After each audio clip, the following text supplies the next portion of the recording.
తంత్ర విద్యలకు అందని ఆ శక్తి గురించి నాకు తెలియాలి. అగధ అది ఒక మూఢనమ్మకమైతే కాదు, చీకటి లోకంలోంచి పుట్టుకొచ్చిన ఒక శక్తి. అగధ, నువ్వు ఈ ప్రపంచాన్ని ఎలా ముల్లోకాల్ని శాసించే శక్తి అమ్మా.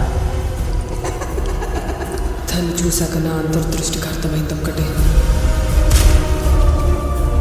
దాని వక్రబుద్ధి.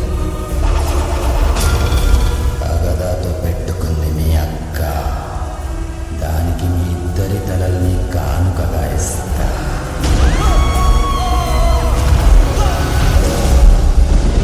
నీ చుట్టూ చెడు చేసే పిచ్చి భూతాలుంటే నా చుట్టూ సృష్టిని నడిపించే పంచభూతాలు ఉన్నాయి.